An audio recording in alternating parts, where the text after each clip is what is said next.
Tem muita gente que fica na internet aguardando a citação bíblica para ler. Então vamos abrir nossas Bíblias, voltando ao texto, no livro de Êxodo, capítulo 17. E nós vamos ler do 1º ao 7º versículo. Êxodo 17, de 1 a 7. Eu convido a todos os que puderem que se coloquem de pé para lermos reverentes na palavra do Senhor. E como estamos habituados a fazer, eu vou ler a minha versão e a congregação me acompanha em leitura silenciosa a partir de suas Bíblias. Diz assim o texto sagrado: Tendo partido toda a congregação dos filhos de Israel no deserto de Sim, fazendo suas paradas, segundo o mandamento do Senhor, acamparam-se em Refidim, e não havia ali água para o povo beber. Contendeu, pois, o povo com Moisés e disse: Dá-nos água para beber. Respondeu-lhes Moisés: Por que contendeis comigo? Por que tentais ao Senhor? Tendo aí o povo sede de água, murmurou contra Moisés e disse: Por que nos fizeste subir do Egito? Para nos matares de sede a nós, a nossos filhos, a nossos rebanhos. Então clamou Moisés ao Senhor: Que farei a este povo? Só lhe resta apedrejar-me. Respondeu o Senhor a Moisés: Passa adiante do povo e toma contigo alguns dos anciãos de Israel, leva contigo na mão a vara com que feriste o rio e vai. Eis que estarei ali adiante de ti sobre a rocha em Horebe. Ferirás a rocha e dela sairá água, e o povo beberá. Moisés assim o fez na presença dos anciãos de Israel, e chamou o nome daquele lugar Massá e Meribá, por causa da contenda dos filhos de Israel, e porque tentaram o Senhor, dizendo: Está o Senhor no meio de nós ou não? Vamos meditar, queridos, sobre a rocha da salvação. Vamos fechar os olhos e orar. Senhor Deus querido, nós te damos graças, ó Pai, por esse momento onde nós tivemos o privilégio de apresentar ao Senhor nossos cânticos, nossas orações, a nossa adoração, convictos que o Senhor recebeu em tuas mãos o nosso humilde culto. Obrigado, Senhor. E agora, Pai, quando nós estamos diante da Tua Palavra, rogamos que o Senhor trabalhe os nossos corações e as nossas mentes, para que todos possamos compreender a porção da Tua Palavra que cabe em nossas vidas, conforme as nossas necessidades que somente o Senhor conhece. É o que nós pedimos, Deus querido, em nome de Jesus. Amém. Os irmãos podem se assentar. Irmãos, o povo de Israel, ele viveu escravizado no Egito. Na verdade, não era escravizado, era cativo. Eles foram para o Egito por uma conveniência e cresceu demais. E como naquela época a separação de raças, a separação étnica era muito importante, eles não se misturavam com os egípcios, não casavam com os egípcios, eram um povo separado dentro do Egito. E por isso eles se tinham como servos, como subservientes, como pessoas à margem da sociedade. Então viveram lá 400 anos, até que o Senhor, por misericórdia, e quando viu que eles já estavam prontos para empreender a sua vida como nação, o Senhor os libertou. E todos nós certamente conhecemos muitos dos episódios do povo judeu, que foi difícil sair do Egito, o faraó não quis deixar, tivemos a história das 10 pragas. Eles, ao saírem, tiveram 1000 dificuldades, enfrentaram desafios, o deserto era difícil. E ao chegarem nessa situação aqui, nessa parte do deserto, Refidim, já muito longe do Egito, já perto do Monte Horebe, esse lugar era no pé do Monte Sinai. E quando eles chegaram lá, eles encontraram uma situação extremamente difícil, não havia possibilidade de água.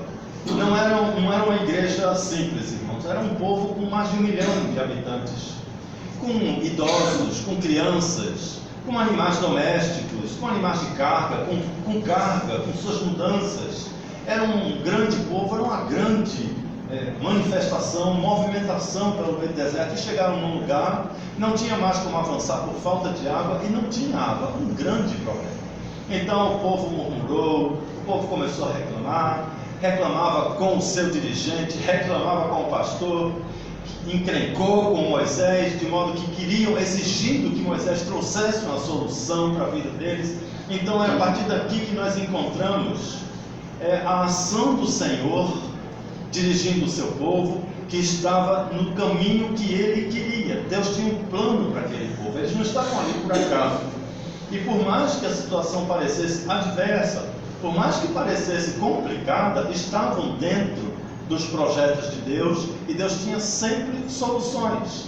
Deus sempre terá soluções para os problemas do seu povo, do povo que faz a sua vontade.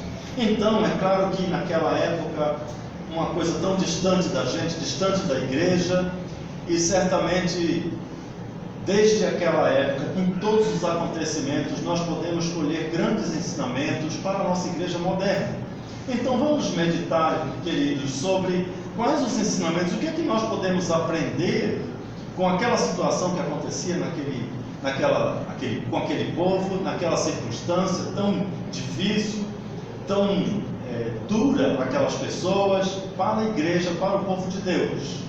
Nós sabemos que humanamente não havia o que fazer, não tinha como prosseguir a viagem, não tinha como voltar, não tinham mais recursos para voltar, morreriam pelo caminho, não havia o que fazer humanamente.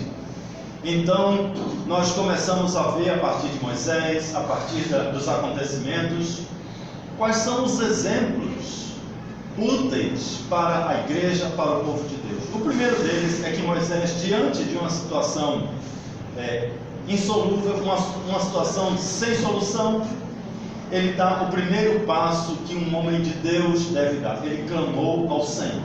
A gente vê até que o povo clamou ao governo, né? Mas Moisés ensinou que ele clamou ao Senhor. Ele se dirigiu ao Senhor e orou e pediu uma solução sem visualizar. Ele não podia imaginar qual seria a solução, não havia perspectiva de solução, mas ele orou com fé. A gente vê que o texto Deus até o orientou a levar o seu cajado, que foi o instrumento que ele usou, que esteve presente em muitas manifestações do poder de Deus, mostrando que era um elemento de lembrança de que Deus nunca deixa de socorrer o seu povo. Deus sempre está presente nas situações difíceis do seu povo.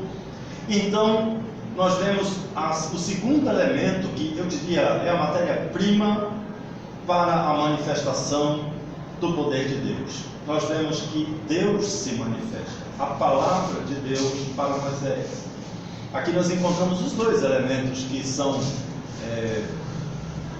a matéria-prima para os acontecimentos do povo de Deus: a oração dos seus servos e a palavra de Deus. Os dois elementos que nunca poderiam faltar em nossas vidas.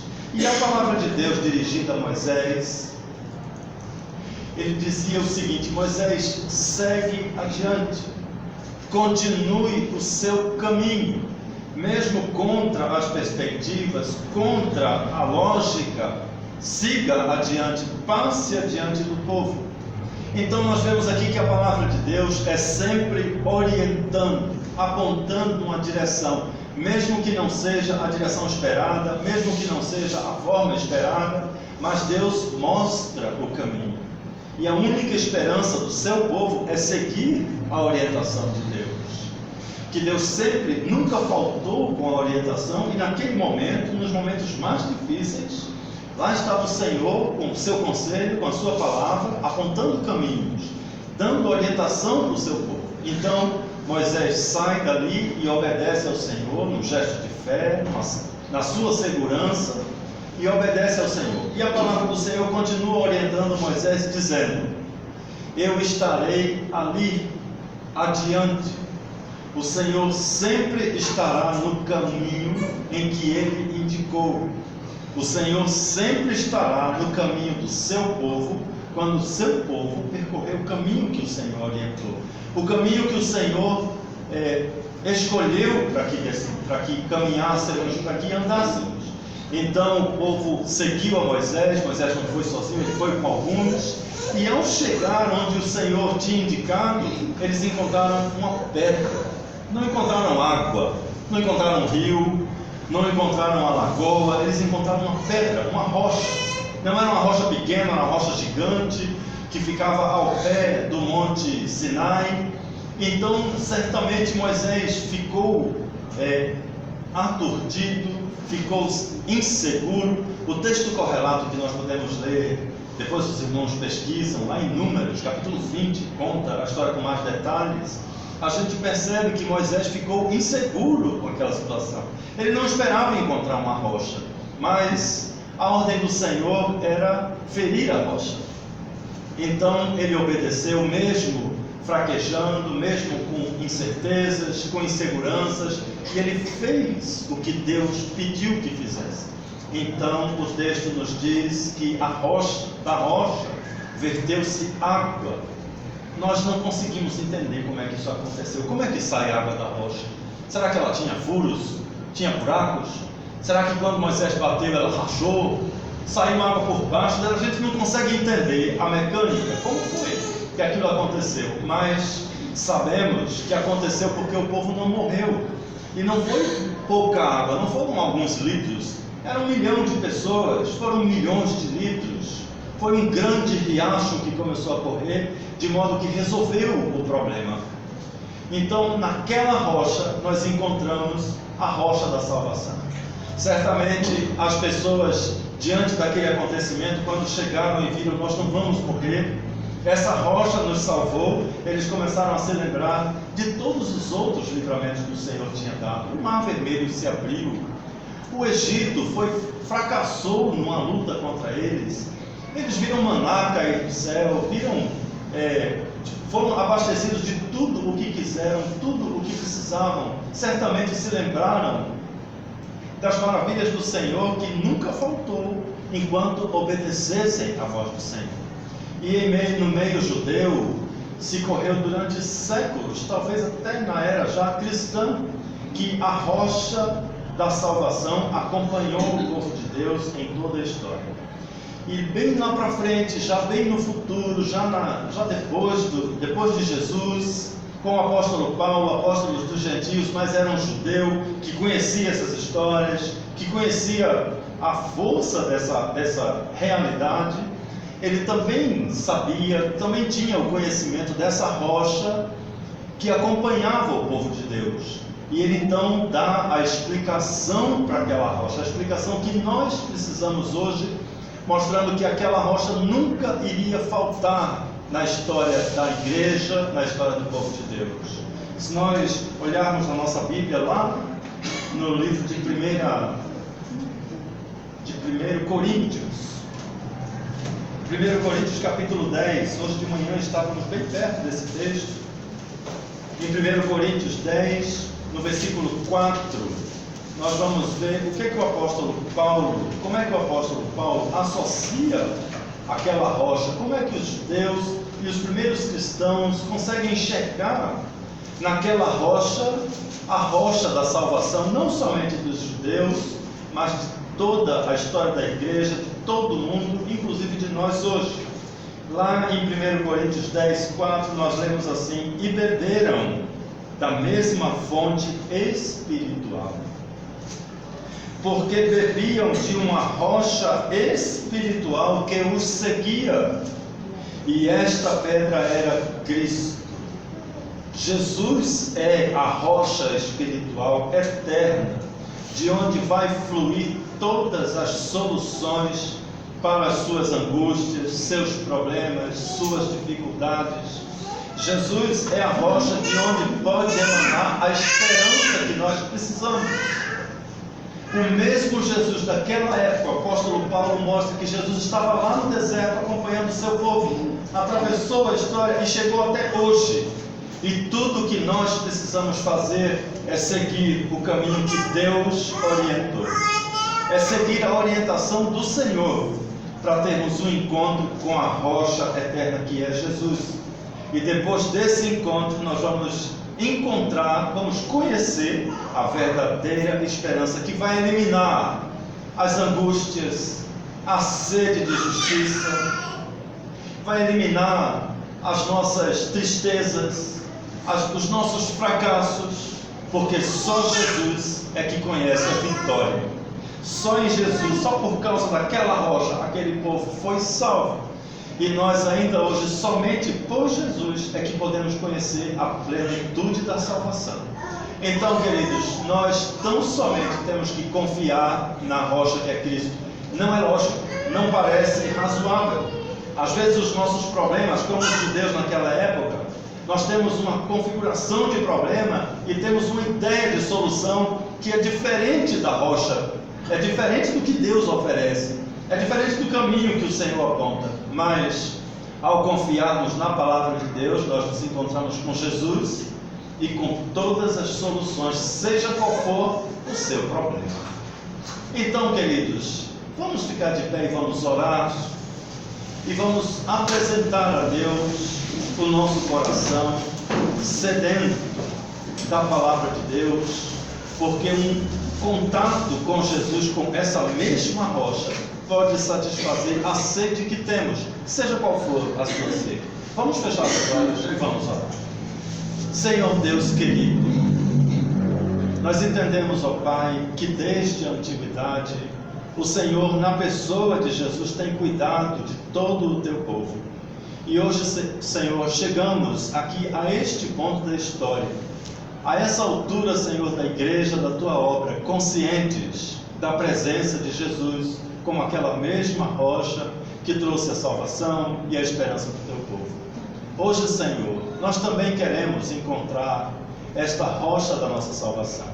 Queremos também, Senhor, ter um contato pessoal com Jesus, de modo, ó Deus, que possa fluir do Senhor a esperança e a solução para as nossas vidas, para as nossas dificuldades. Queremos, ó Pai, apresentar ao Senhor os nossos corações.